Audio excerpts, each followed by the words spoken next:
Hello, everybody. Welcome or welcome back in a new episode of The Point of View. Here we are with a friend now because we had already a conversation with this researcher that we knew and we talked about Tartarian things, other stuff like geopolitics and things. And I'm really happy to see you again, Mr. Philipp Druzhinin. Hi, how are you? Hello, Adrian. I'm fine. How are you? I'm good. I'm good. We started this new here with a ban, so we are a little stopped now. But that's good to know because it seems that we are in the good way. When the system try to opposite you, it seems that this is what happened actually. So continue on our way. And I would like to talk with you. I have some question actually from the last interview that we did, and a friends of mine asked to me if I can ask to you actually, what about the story of Genghis Khan? If can be related and connected with the Slavic invasion, no? Because you said in the last interview that northern Italian people is really similar to Montenegrians, Slavic people, So he says to me, can you ask to Philip if Genghis Khan in some way is related in this story? So what do you think about it? Well, we cannot confirm nor, reject the concept of Genghis Khan that he was actually a living person, right? So we have no evidence that he was in existence. Right now, we have some reference to his name, and we even have some people trying to picture him or present him on some sculpture and stuff like this. What I've seen actually, he doesn't look very Asian, doesn't look Mongolian at those, images and sculptures. You can find them on the internet actually, and the name Chengiz is just the part of the name. The second part is Khan, and Khan is actually a military leader in Tartarian ranking or range, I would say, so positioning. So he's a top military commander, I would say, and therefore is just the second part of the name. So could there be a person who had the name Chengiz? Of course, could, because currently we have plenty of people having this name. So could he actually be a Mongolian commander who brought his hordes of armed military horsemen through thousands and thousands of kilometers of Asian deserts and steppes? Actually, steppes is like um, like savannah where you have little grass, Yeah. stuff like this. So I don't know what was the feeding base of that army. Was it that big?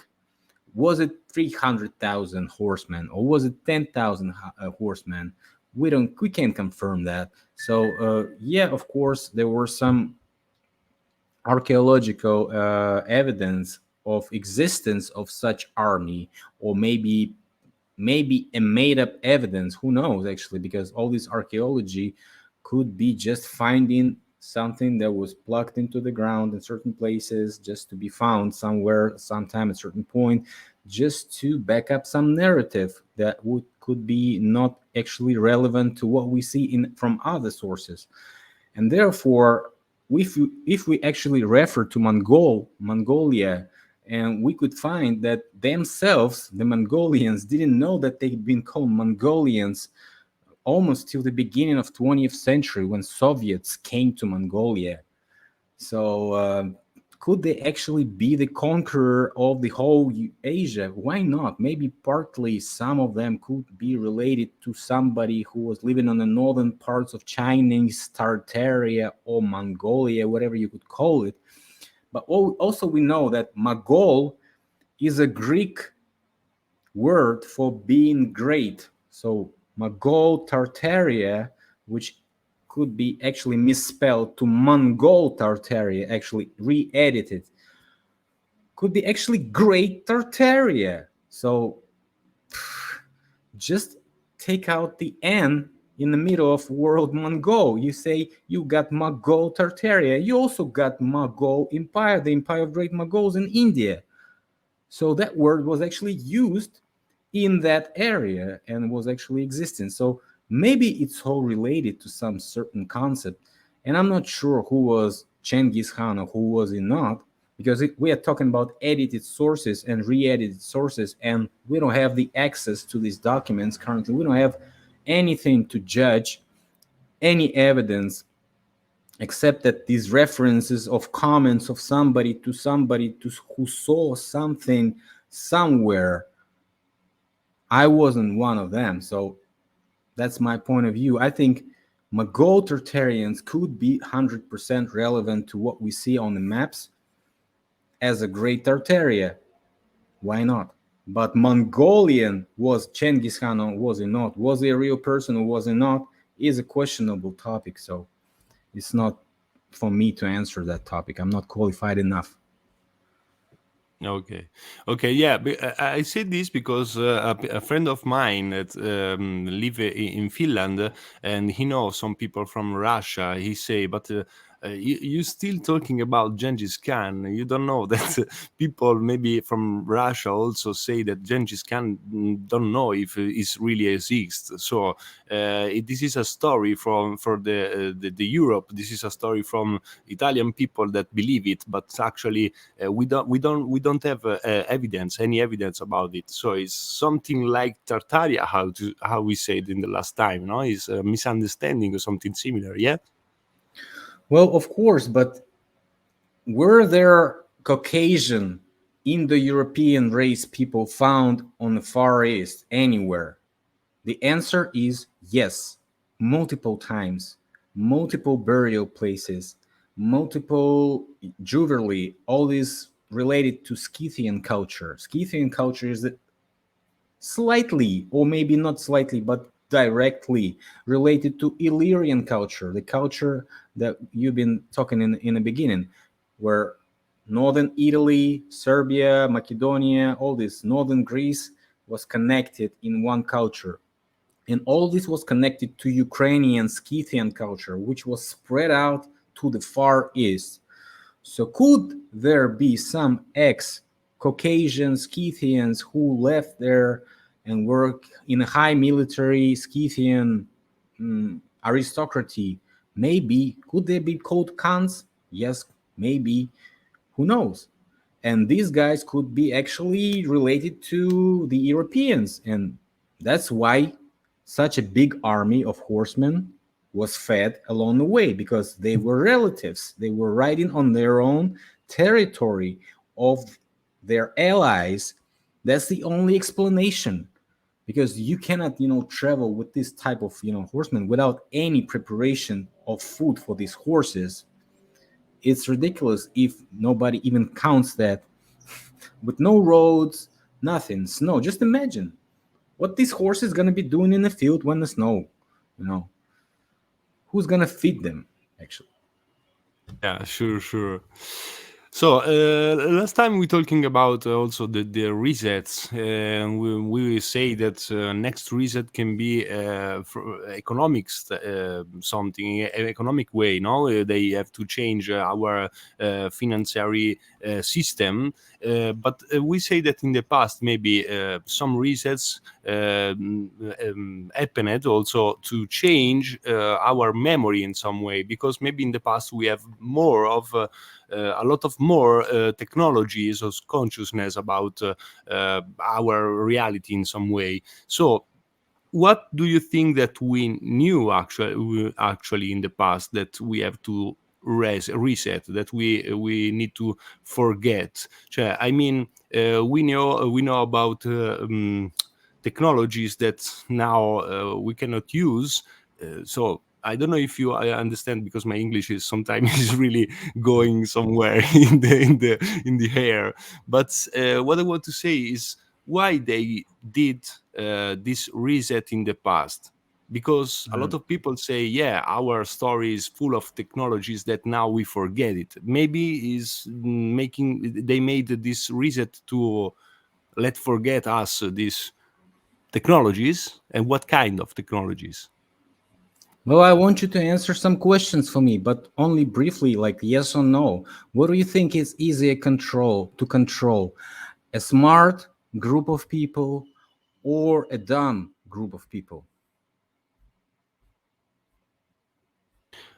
Yeah. I mean, yeah. Well, this question start because in the past, when I start to study Tartarian things, other things about our story, I noticed these maps of Urbano Monte and also Mercator, no? And I saw that Africa, it was this one, it Mhm. wasn't totally desert, no? It was full of rivers, full of lakes, and Yep. also the north, it was without ice, not iced. But this maps is from 1500 or something similar, and they say to us that yeah, the desert and the ice place need some million or some thousand of years to create it, no? So I said maybe they make this reset to let us forget that we had the possibility to do it before in some smaller time, these things maybe with unknown technologies. What Well, do you think about prob- it? probably we have to refer to their actual belief system. And current belief system of this elite class is called the ecologism. It's a scientific definition, by the way. Ecologism is when you praise the ecology, nature, when you praise it above all the social systems that we have, including the human system. And of course, humans are not wanted element in this system. That's why I've been talking about World Economic Forum, World Wildlife Foundation, and so on. All this stuff are the base element of this ecologism system. They are attracting huge fundings to perform and implement different programs, including vaccination programs, including uh, different education programs, which degrade the education to the levels uh, that are right now in demand for this system, because nobody wants to control the smart. Everybody wants to control the dumb because they are not smart, by the way, as some people getting born in the general public. Some people can get creative, and their job is to find these people, unplug them from the system, and take them under control, put them some projects, give them some budget, just lead them to some research, I don't know, just to shut them down, just to pay them and totally buy them so they can be a sellout to the system and actually be controlled. That's how they manipulate this stuff. But anyways, what I've been saying is that our life is consistent of several parts. First part is the part when we receive the primary education, right? It's when we go to the kindergarten or school, elementary school, middle school, high school, whatever you call it, is just this educational system. In the end of this stage, we go to the next level, which is called the higher education system, which is like colleges, universities, institutes, and so on, so on, so on, MBAs. But actually, when you go to this second stage, first thing you hear from them, from this, you know, education opinion leaders like teachers and professors, what they tell you is what you learned at school ain't nothing. You're supposed to forget this stuff. We have all this brand new information for you. Just look at this. This is whole advanced situation information, blah, blah, blah, blah, blah. And you waste your time for 4 years actually not even receiving the practical knowledge. Sometimes you spend like 6, 7 more years after you receive the degree, like a doctor degree. You go to the hospital, you spend 6 more years practicing, you know, actually working for half payment, But it's the capitalist system when you have this integration of the slavery elements where you pay for receiving the payment in the future, which is like what? It's like paying taxes for what you have as a property is also like what? This is all elements of this slavery system that we had before, and it's totally we are totally tolerant to this. We don't even mention it anymore. We just forgot about what we pay for what and for whom.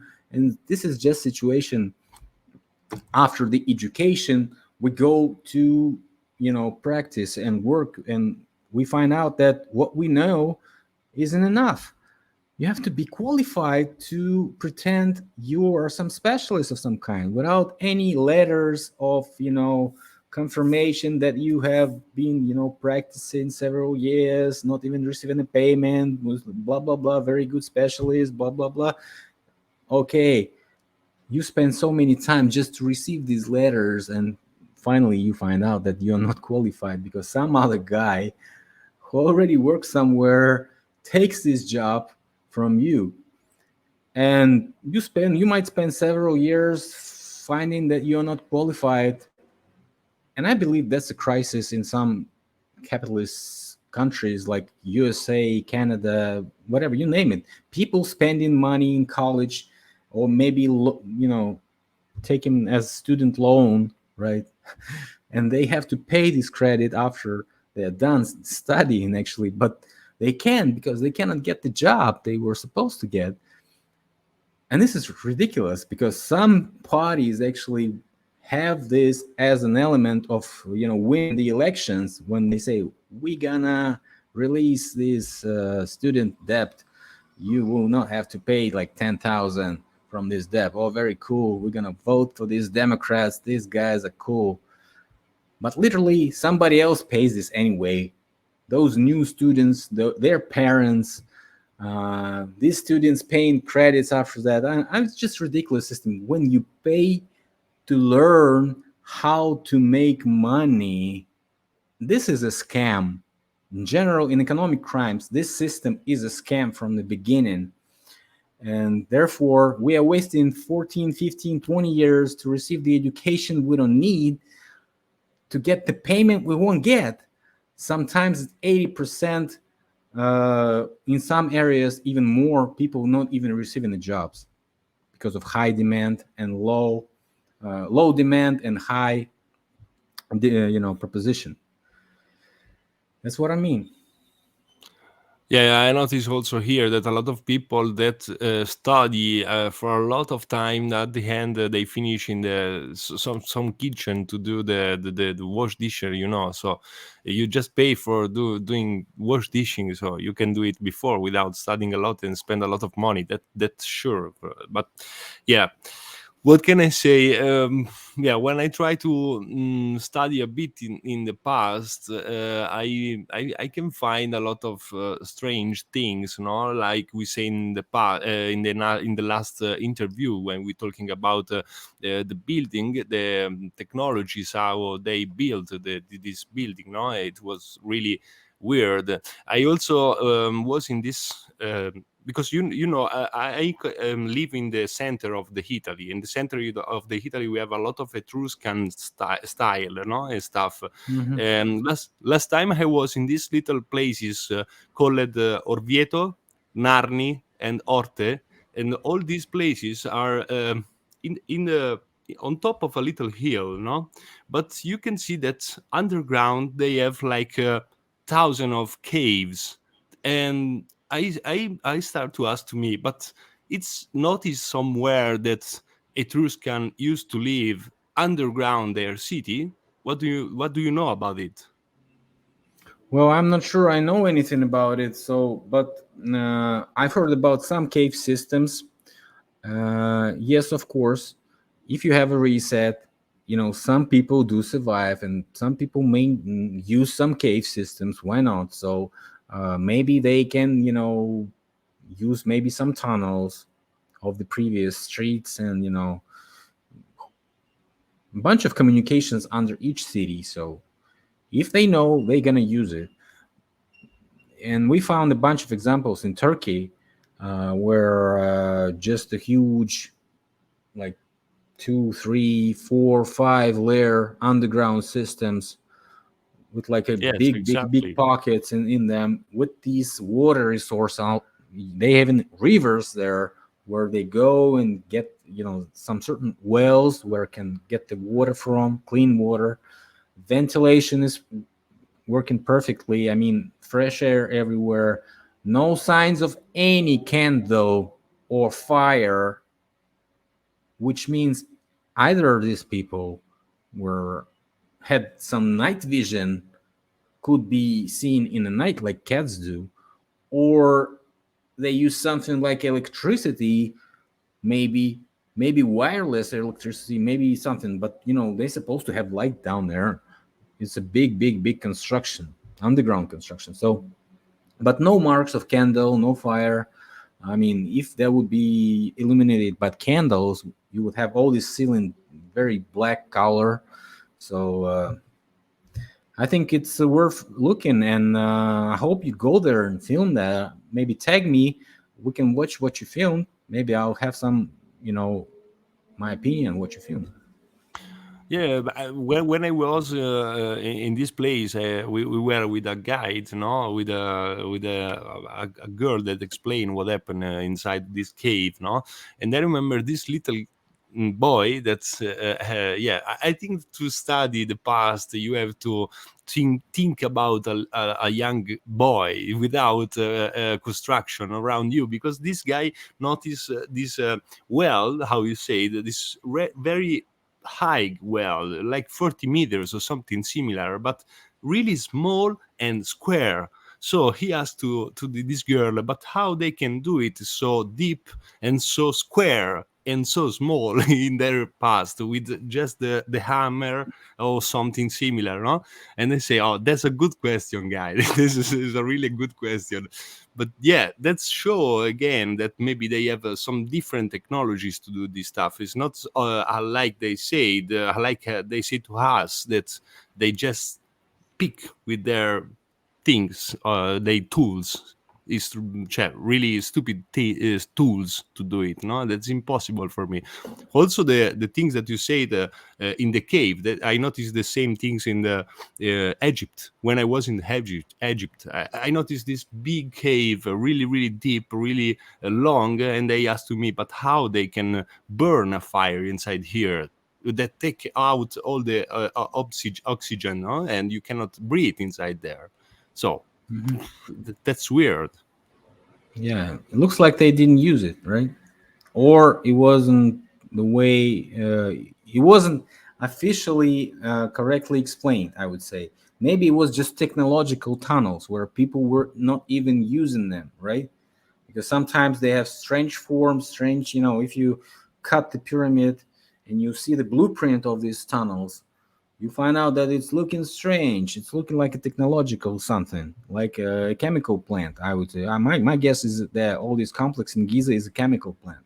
So anyway, but what you're saying about ventilation is correct, because if somebody's walking with candles, with this fire, you burn all the oxygen. How are you supposed to breathe in these caves? It's impossible, right? So it has to be like,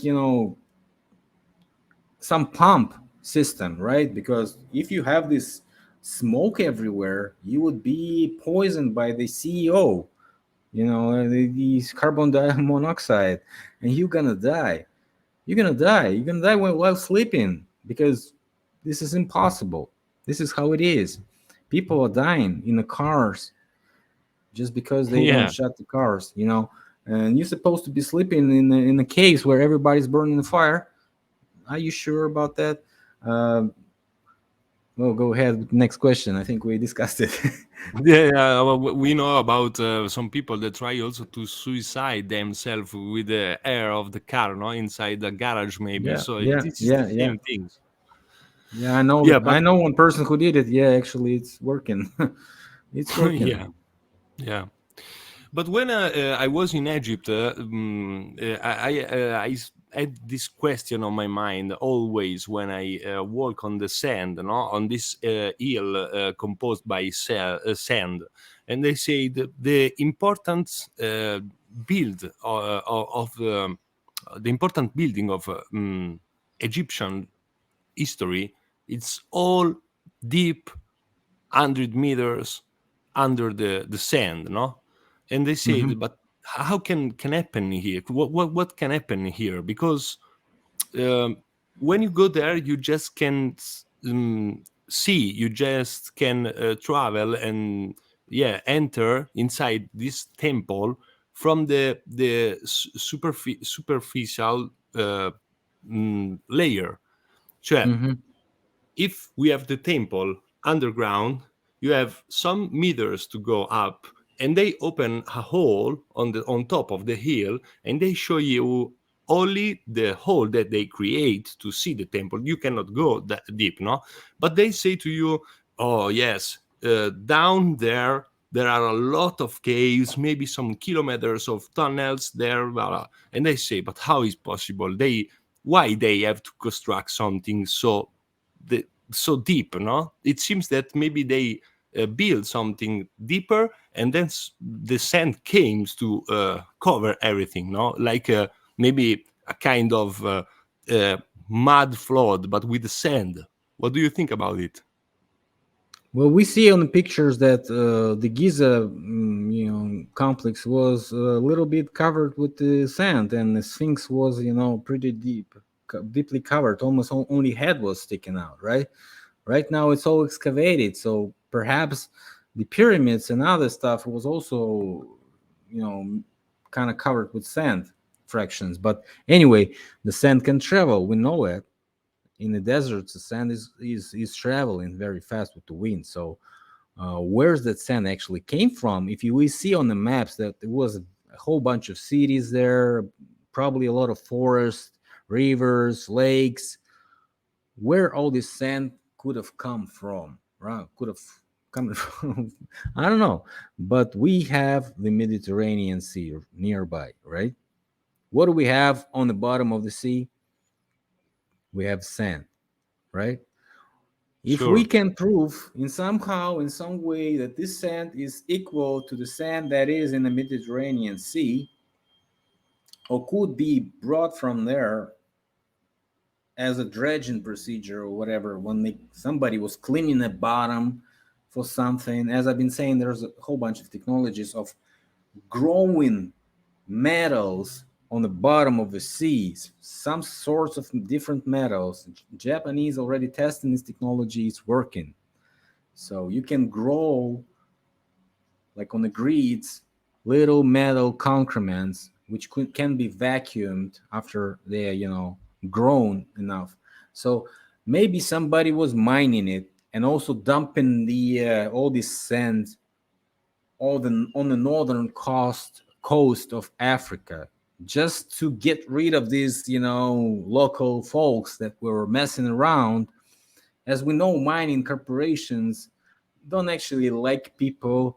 They don't treat them well, especially these indigenous tribes in Southern America, North America, wherever you can find mining.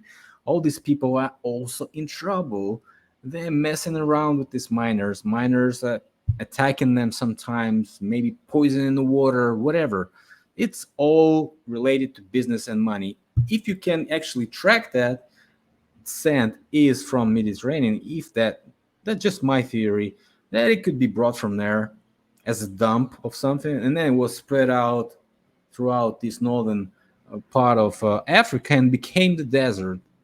Therefore, these deposits of fresh water that were found underneath Libya, which Gaddafi was supposed to pump out and sell to the northern Africa, as he was already creating the pipeline and his deposits were supposed to be working soon after the time he was attacked and taken down.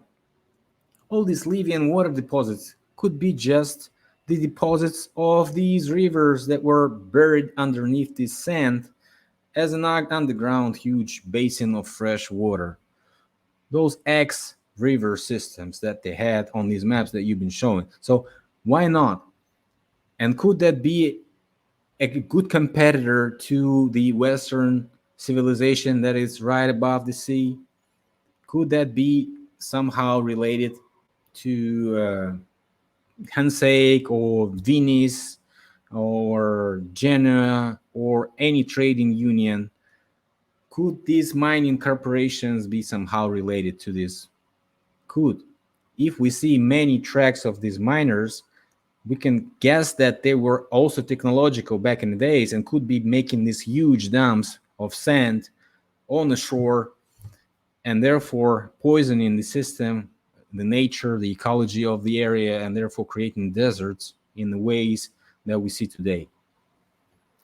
Yeah, sure. But what the second question that came in my mind in that place in Egypt, I mean, it was coming because I like to go with the metal detector, how I said you last time, no? And we know when you're going to find something from a Roman emperor or something similar, you have to go minimum 20 centimeters underground, and you can start to find the coin of Roman emperor. But if we put the Roman emperor 2000 years ago, the things that going 100 meters underground, so what time did this hit?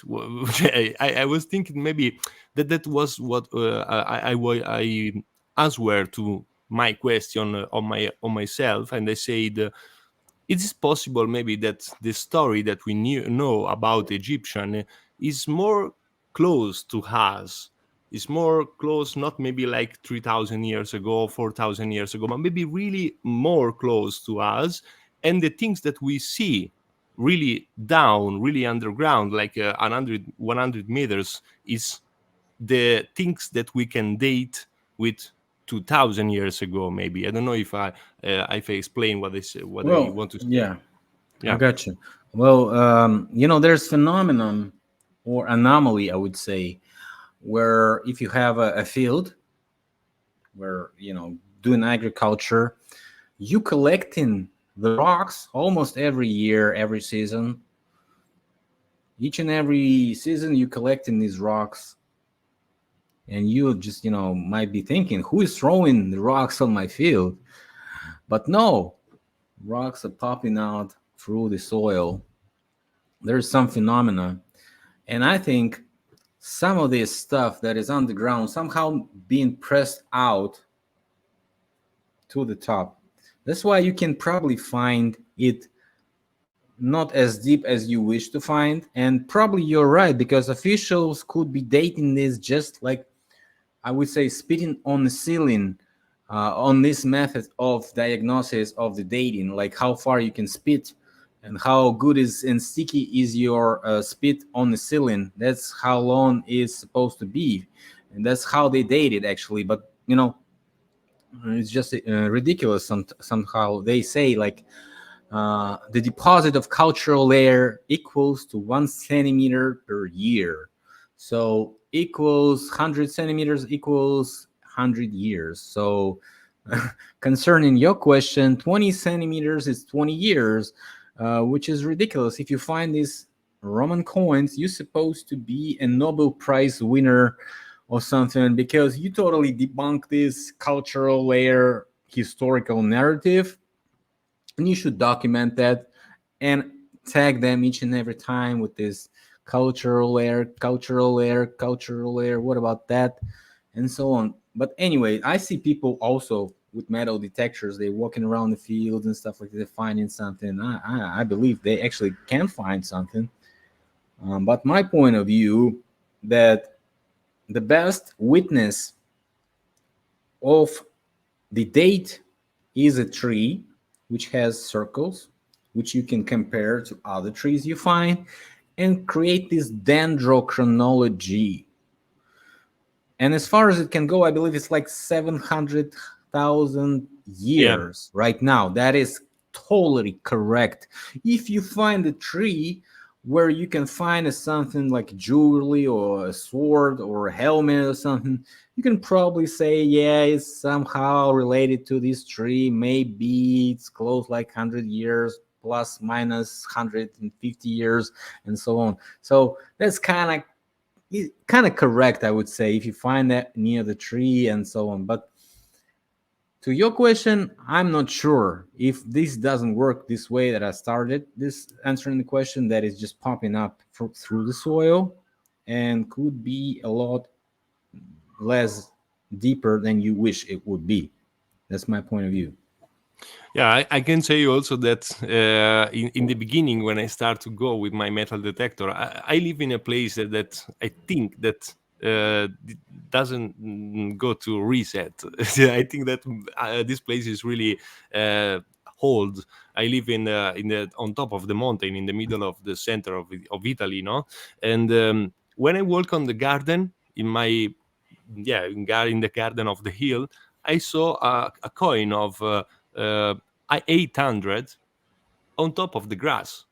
It's not deep. It's there, and they say that Mhm. that's really strange. Or somewhere, or someone can lose it, no? But there are no people around here, so yeah, that's mean that the things of 200 years ago we can find it really easily around us. So the things that we find like 10 or 15 centimeters underground, maybe we can say that uh, it's dating related to the non lo so, maybe 1000 on the medieval way, medieval time. But yeah, that's we have to study a little bit more this stuff, because I notice also that talking with my friend that study agriculture, he say that it's not correct to count the years of the year of the tree with the rings. They always wrong when they do it, no? And that's for me is totally new, because I never heard about it. And I say that you have to count the I don't know how to say, but something different, not the rings. So in this way, he say that we Uh, don't. Yeah. Exactly. They are Yeah. not counting the exact rings because you cannot compare this way. They compare the distance between rings on different trees. If they are relevant to each other, then they can understand that these trees somehow were intersected in time. Maybe this tree was 200 years old and this tree was 100 years old, and they find the same distance between the circles. That's how all this tree chronology can be created through the time for at least 1,000 years. Okay. Okay. Okay. Well, I have to study a little bit more also about the trees, because I think that we really know little bit of our trees. How we don't know, for example, if giant trees exist. What do you think about the giant trees? Well, there was a concept of these silicon trees, silicon era trees, like totally saying that all these table mountains that we witness today are the stumps of the X trees. And we kind of spent some time on this theory with some other researchers, and I've been talking to the guy who made a video. There were no forests on flat there are no forests on flat earth, which gained around several million views in several versions and translations and so on. So that video was kind of popular in 2015, 16, I don't remember actually. But this concept was a little wrong. It doesn't understand the certain several points that this huge biosphere, like huge gigantic creatures, supposed to feed somehow. So also there are some other things like atmospheric pressure, which is not relevant to such height. If it was possible, then we have to claim that the atmospheric pressure was different. Then we can say, okay, that is possible, and we can research it. But nobody actually showed any evidence of this huge change in atmospheric pressure. Okay, there's no scientific explanation for that yet, and no alternative researcher has any qualification to do that. And so I think this is not really relevant to what we observe. what we observe is mining evidence, and probably some trees could be bigger than the trees that we have today, but not gigantic like we see the stump of a devil mountain. This is just ridiculous. So uh, maybe I can assume there was like several of these trees on each continent. Maybe this is related to Avatar, but I don't wanna actually participate in this propaganda because it's backing up this uh, mining concept that you can go to some place, just mine, grab stuff and whatever. Yeah, you're gonna have a trader who betrays you and helps the locals, and they gonna kick your ass. But really, this is not happening. This is just another false idea that has been plugged to some people's minds that somebody's gonna come and help you from these miners that are ripping you off, taking all your resources from your country, and just leaving you just a couple of cents or pennies to survive and not to die just right now. That's my point of view. Yeah, it can be actually because we don't have any evidence about it, it's sure.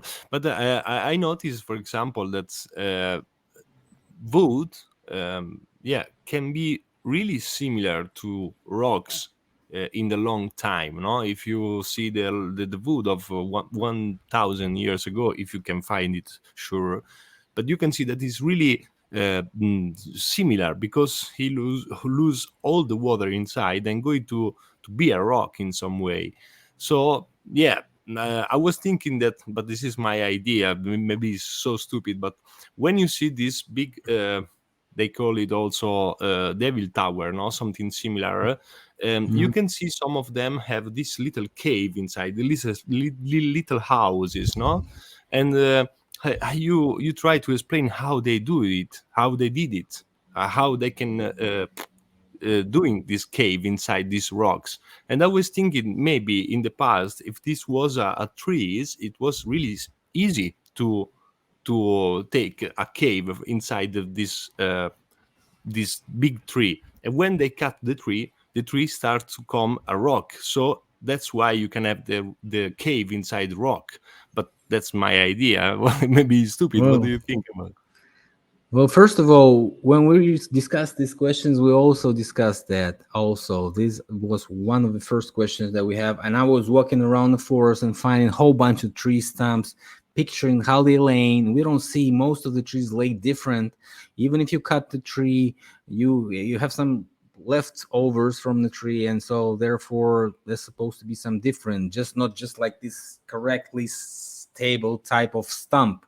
No, most of the trees in the forest lay different. Most of the stumps lay different. Trees are not always cut, right? Some trees just die because if you don't have huge forests, who would be so stupid to cut the single tree they have, right? So if that's the only tree there, no other trees, who would be cutting this tree actually? Who would be so stupid? No explanation, no logical explanation there. So but the miners, yeah, the miners could take down the tree just to get some deposits or something. Maybe, yeah, you're right, trees can get petrified and become a rock. And we have a guy who's actually walking around the mountains and finding these tree parts of the trees which look similar to cedar tree, that he also shows, and the structure and the form is equal to cedar. These big trees that is Venice is built upon. The foundation of Venice is built from cedar trees, which is not growing in Venice, so it's supposed to be brought from somewhere from hmm probably Russia. Well, anyway, yeah, all this stuff is ridiculous actually. And so the miners did a bunch of things, and you can say that you can also cut a huge cave in a rather wet mining byproduct stockpile. Like it can look like a hill, but it cannot be petrified just like this. It's supposed to lay down there for several centuries to get petrified into a rock, or maybe partly petrified. Maybe some of it will collapse eventually. Who knows? So, but you can surely dig a cave in some past a type of concrete mud, which is not yet really dry, but is still kind of soft, right? Because you've seen a dry clay in the ground. If you dig a well where you can bring the water from, you can see a clay there on the sides, and it's rather dry. It's easy to dig in, so you can probably dig pretty fast a huge cave for yourself, and maybe it's drying out, becoming more firm and solid. Maybe you can use it for some, whatever. So I think it's all because of that, not only because the trees are soft. It could be anything that can be actually processed by simple instruments. Yeah, yeah, yeah, yeah. So last time we talk about mud flood, no?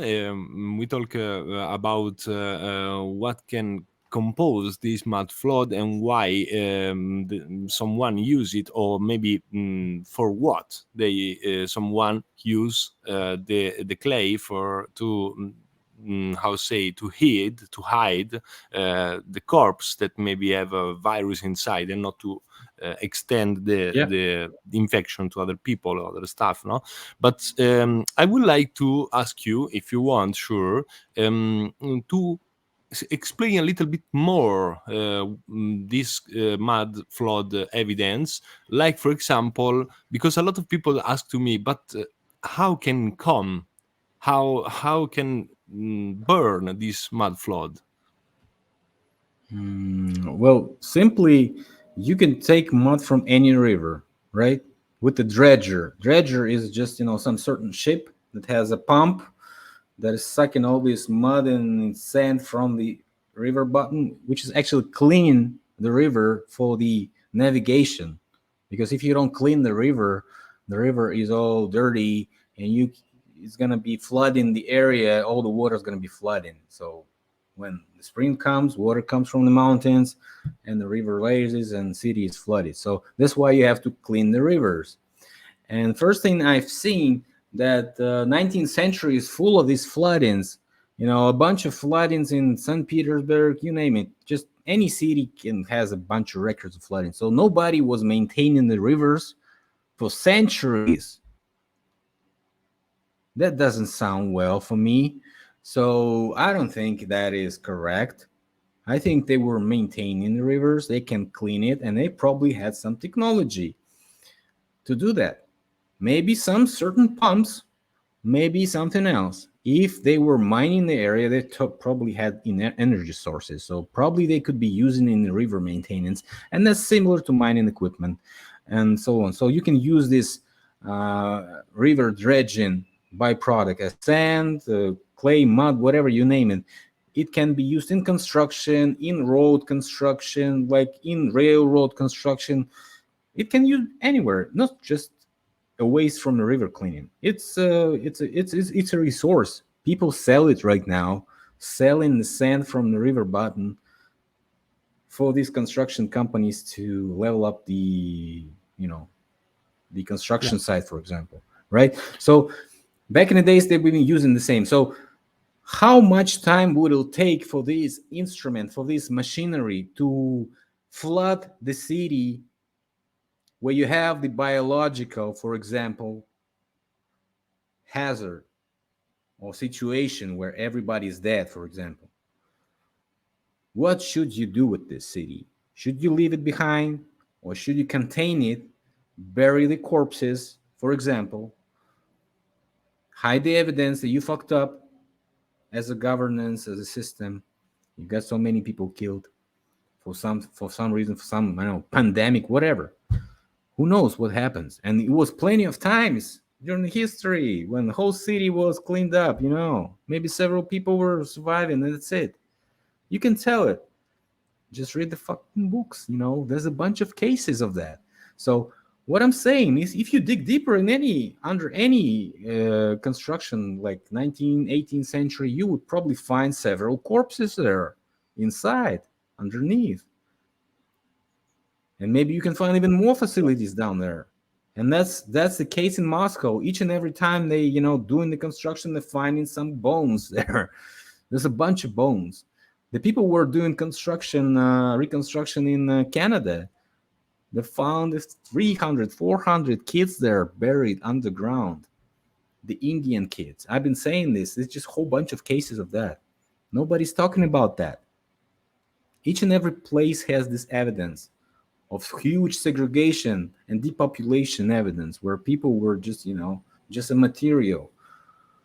So who knows actually when they were replacing the population in certain areas, what they were doing with these people. Maybe they were poisoning them, or maybe just beaten to death, who knows. But it's obviously the way to get rid of the bodies, right? So my first explanation was, why they were flooding this basement, floors if there's so many people there and there's no basements underneath. Maybe that's because there's not a basement floor. Maybe the people were inside the houses, maybe on the first floors, second floors, whatever, and they just put the mud level up to second floor and got rid of all these corpses, and nobody was even digging down beneath unless the construction was funded by somewhere, which is controlled by the city governance, which are giving you permission to construct, and they exactly know what city or what town, what place, what site you actually own, and where you're going to plan your reconstruction to, and they give you the assignment how deep you can dig, can you even dig there, or you have to call somebody, say some specialists, and so on. So this is ridiculous. You know all this stuff, guys. We are grown-ups. We know nothing works this way. If you have a reconstruction of a historical building, you are screwed. You have so many people to pay money to just to do something, right? And it's everywhere. It's not only in my country, it's probably in every country, right?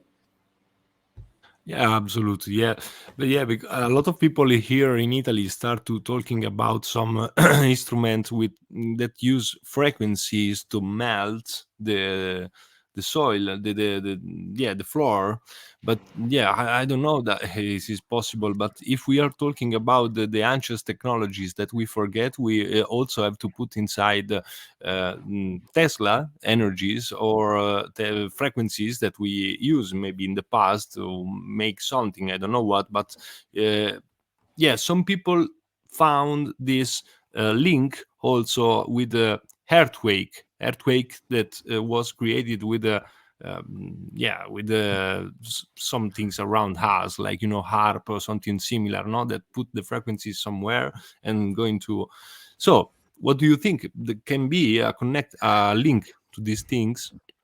Yeah, there's a bunch of liquefaction tests, which are conducted by professors in colleges and filmed on YouTube, where you have this little houses put there in sand, and they start to frequency platform affection, and the platform is shaking like this, and the houses start to sink.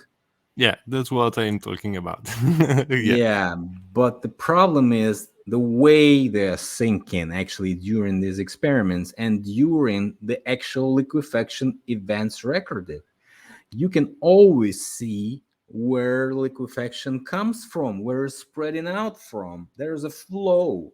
So the houses collapse and lean to the way of the flow, to the current of so-called, I wouldn't say it's a current, but it's a the movement of soil in certain direction.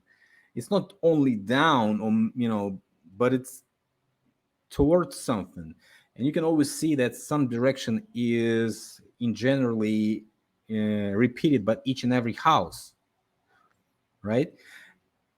And in the tests, you also see the house starting to turn upside down and sink, turn lean to the side and sink. So there's no way the house is going to be evenly sinking after the liquefaction process, because there's always a source of the power, and there's always some difference from each side of the house, and it's not going to be sinking evenly. It's going to be sinking, leaning to the side. And if we have a leaning to the side, then we don't have what we observe, because all the houses are standing still and quite geometrically correct, right? We don't have these houses like this, which have a Like muffler the for Pisa no. Tower.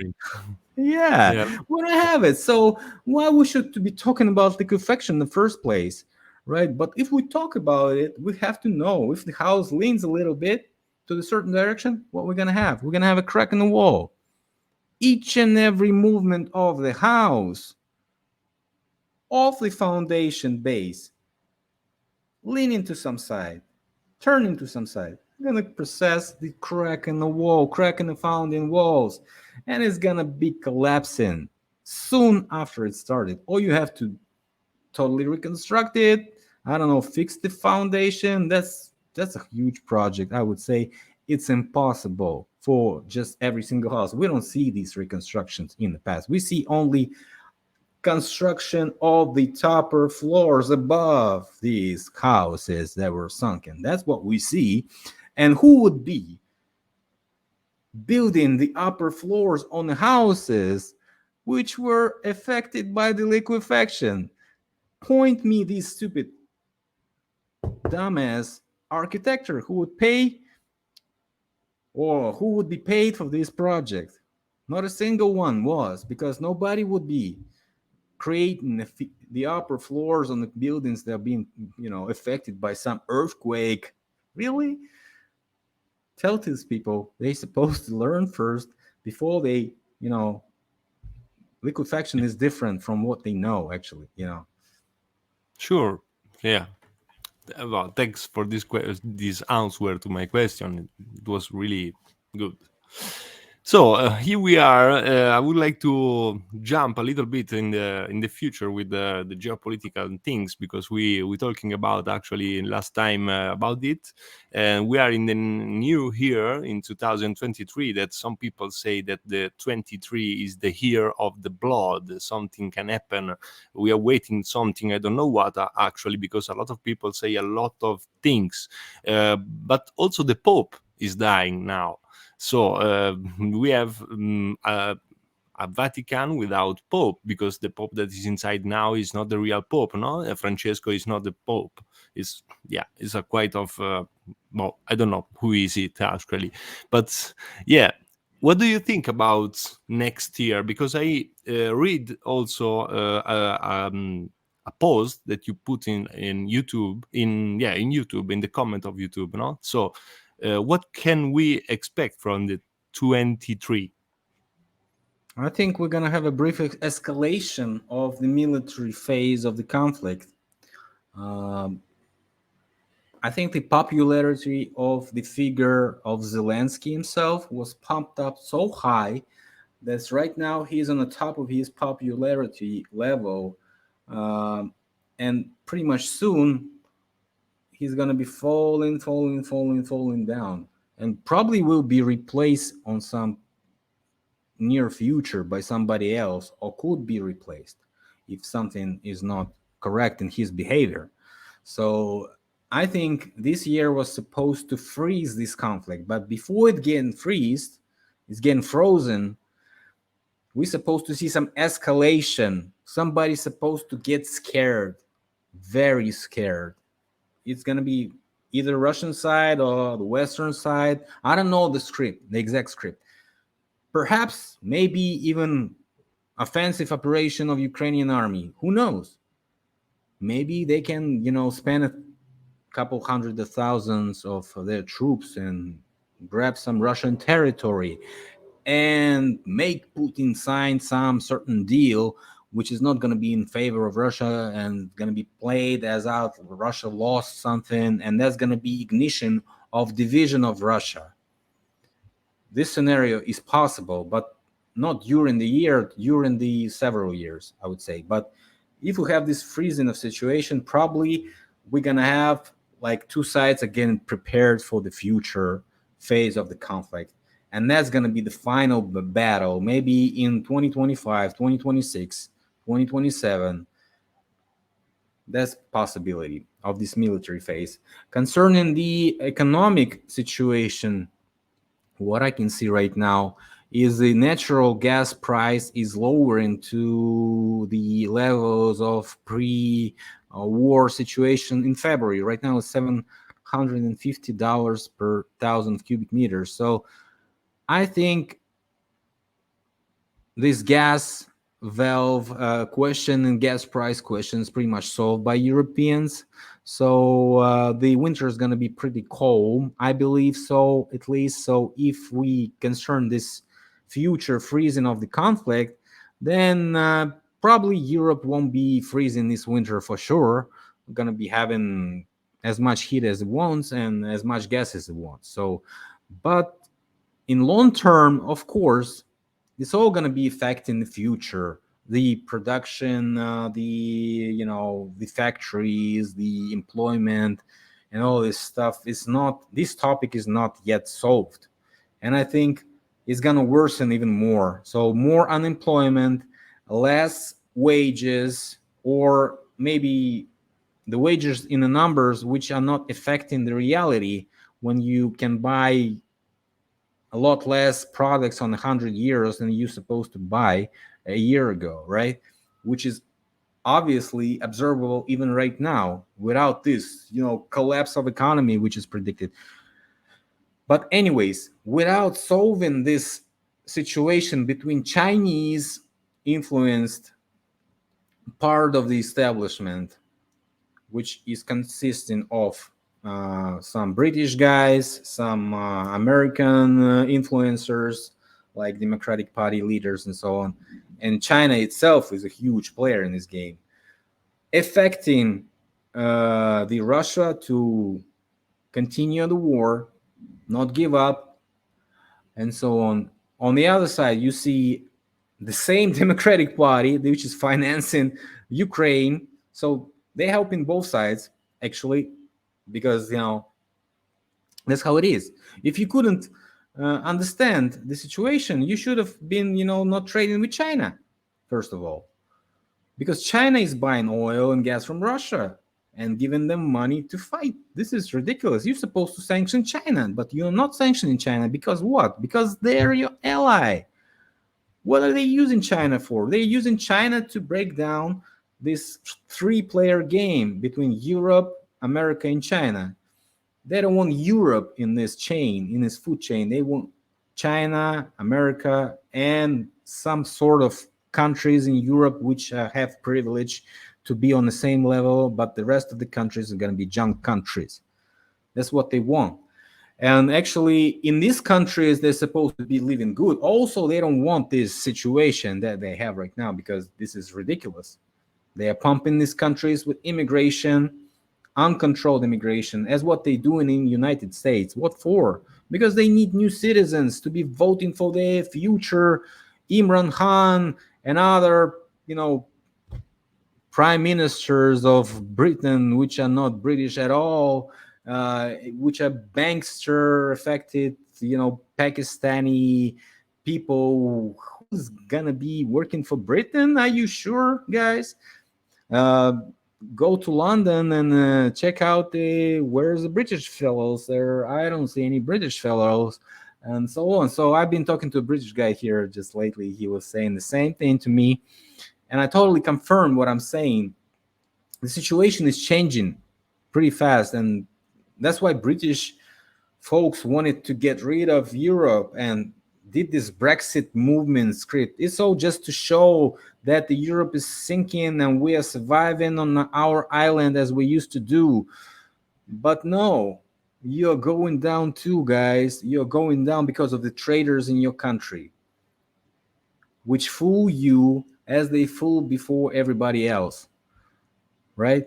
So you're no different from Russians or Ukrainians that being corrupted. They haven't corrupted government for hundreds of years.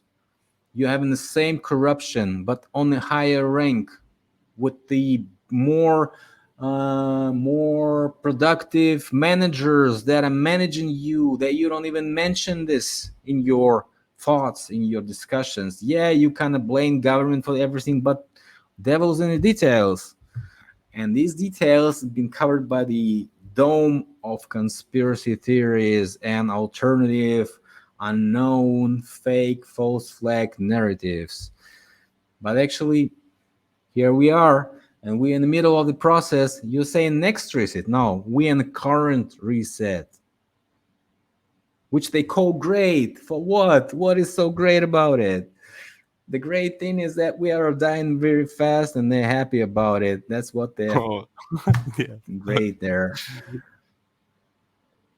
Yeah, yeah, that's really, yeah, it's weird to, yeah, to observe this changement. You know, we are in the middle of this big changement anyway, because it's a big changement, I think. But maybe it's not good for sure, but it's a big changement. So I would like to advise to all the people that see this interview together to connect with the Philip Druzhinin channel YouTube and subscribe to his channel and see a lot of topics that we talking about today and the last interview.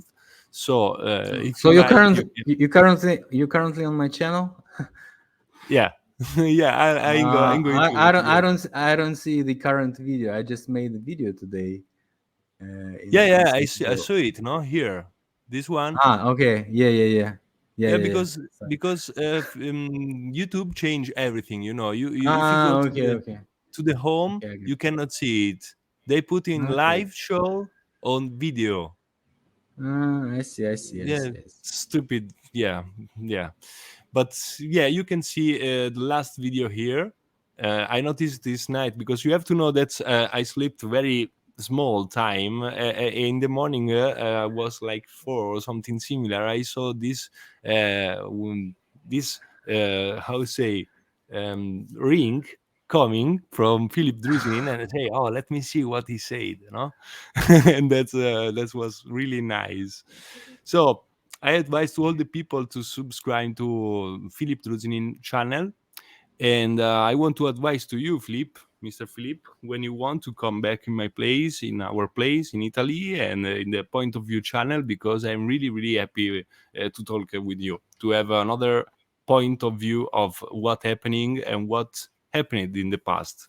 So I thank you hope you very much. won't get I hope you won't get banned for my interviews, by the way. But you're always welcome to invite me. It's okay. I think we're doing fine, and I'm trying to answer as sincere as I can, actually, and as open and truthfully, from what I experienced, from what I know, and from what my research was showing. Thanks for inviting me. Kapun kap. Yeah, well, yeah. Just want to say that I really like your research. So for sure, you're gonna come back again in my place. Thank you, See it. guys, for watching. See you in the next episode. Ciao, ciao. Ciao.